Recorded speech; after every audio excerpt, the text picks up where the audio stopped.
أغلالا فهي إلى الأذقان فهم مقمحون وجعلنا من بين أيديهم سدا ومن خلفهم سدا فأغشيناهم فهم لا يبصرون وسواء عليهم أأنذرتهم أم لم تنذرهم لا يؤمنون إنما تنذر من اتبع الذكر وخشي الرحمن بالغيب فبشره بمغفرة وأجر كريم إنا نحن نحيي الموتى ونكتب ما قدموا وآثارهم وكل شيء أحصيناه في إمام مبين واضرب لهم مثلا أصحاب القرية إذ جاءها المرسلون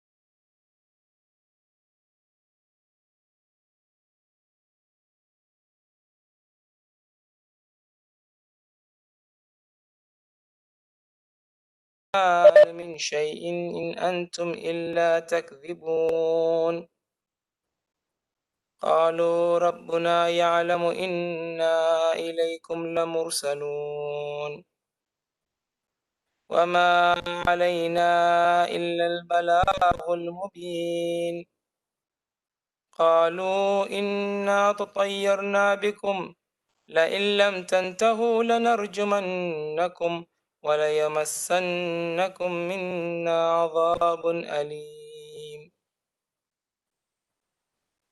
قالوا طائركم معكم أئن ذكرتم بل أنتم قوم مسرفون وجاء من أقصى المدينة رجل يسعى قال يا قوم اتبعوا المرسلين اتبعوا من لا يسألكم أجرا وهم مهتدون وما لي لا أعبد الذي فطرني وإليه ترجعون أتخذ من دونه آلهة إن يردني الرحمن بضر لا تغن عني شفاعتهم شيئا ولا ينقذون إني إذا لفي ضلال مبين إني آمنت بربكم فاسمعون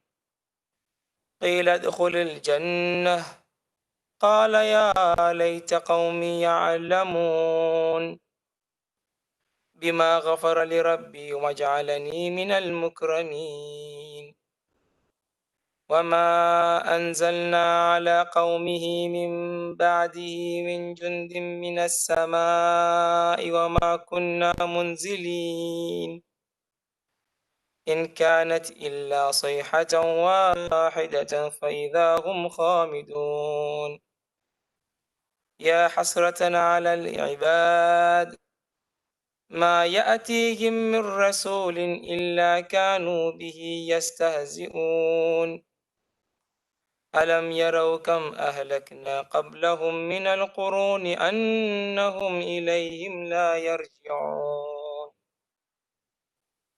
وإن كل لما جميع لدينا محضرون وآية لهم الأرض الميتة أحييناها وأخرجنا منها حبا فمنه يأكلون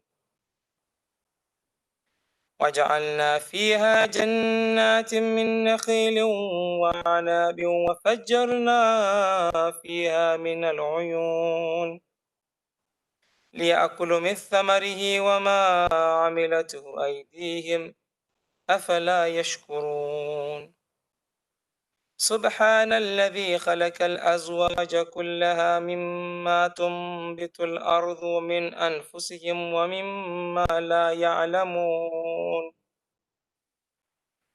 وآية لهم الليل نسلخ منه النهار فإذا هم مظلمون والشمس تجري لمستقر لها ذلك تقدير العزيز العليم والقمر قدرناه منازل حتى عاد كالعرجون القديم لا الشمس ينبغي لها أن تدرك القمر ولا الليل سابق النهار وكل في فلك يسبحون وآية لهم أنا حملنا ذريتهم في الفلك المشحون وخلقنا لهم من مثله ما يركبون وإن نشأ نغرقهم فلا صريخ لهم ولا هم ينقذون إلا رحمة منا ومتاعا إلى حين وإذا قيل لهم اتقوا ما بين أيديكم وما خلفكم لعلكم ترحمون وما تأتيهم من آية من آيات ربهم إلا كانوا عنها معرضين وإذا قيل لهم أنفقوا مما رزقكم الله قال الذين كفروا للذين آمنوا أنطعم من لو يشاء الله أطعمه إن أنتم إلا في ضلال مبين ويقولون متى هذا الوعد إن كنتم صادقين ما ينظرون إلا صيحة واحدة تأخذهم وهم يخصمون فلا يستطيعون توصية ولا إلى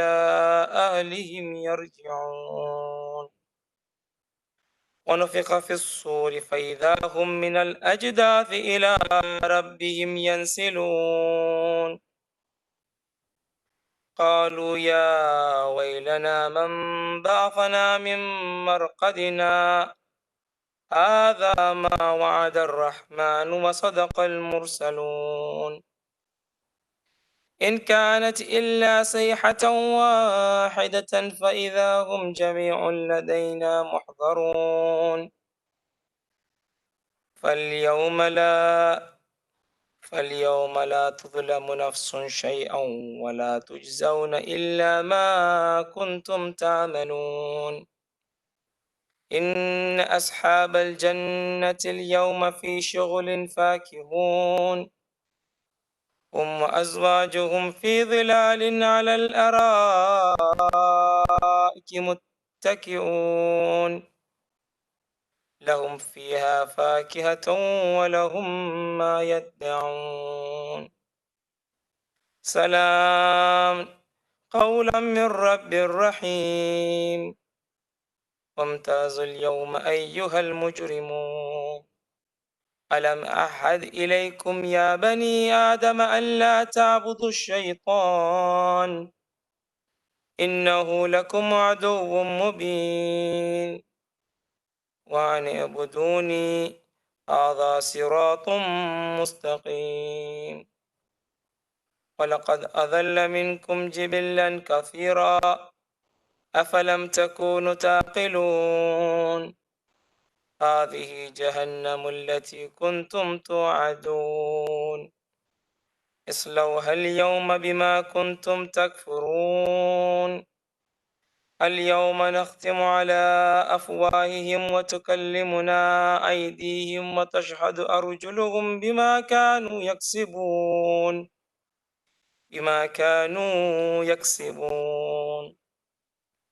ولو نشاء لطمسنا على أعينهم فاستبقوا الصراط فأنى يبصرون ولو نشاء لمسخناهم على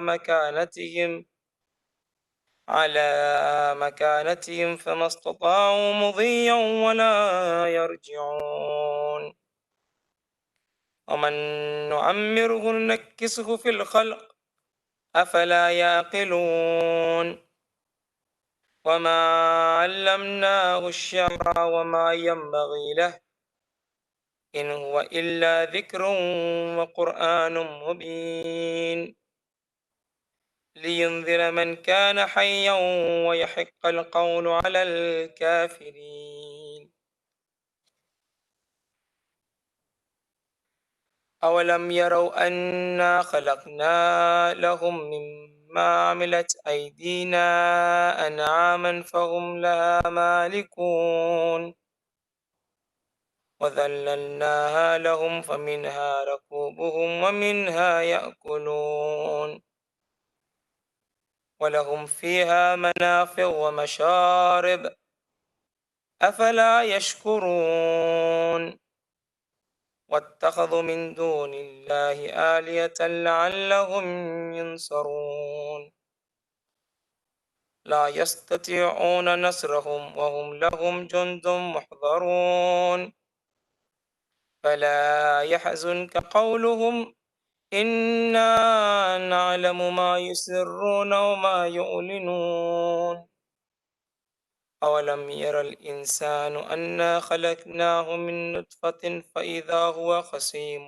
مبين وضرب لنا مثلا ونسي خلق قال من يحيي العظام وهي رميم قل يحييها الذي أنشأها أول مرة وهو بكل خلق عليم الذي جعل لكم من الشجر الأخضر نارا فإذا أنتم منه توقدون أوليس الذي خلق السماوات والأرض بقادر على أن يخلق مثلهم بلى وهو الخلاق العليم إنما أمره إذا أراد شيئا أن يقول له كن فيكون فسبحان الذي بيده ملكوت كل شيء وإليه ترجعون صدق الله العلي العظيم. سورة المباركة الفاتحة مع الصلوات. اللهم صل على سورة المباركة الفاتحة.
برای خوشنودی امام زمانه با آواز بلندتر صلوات.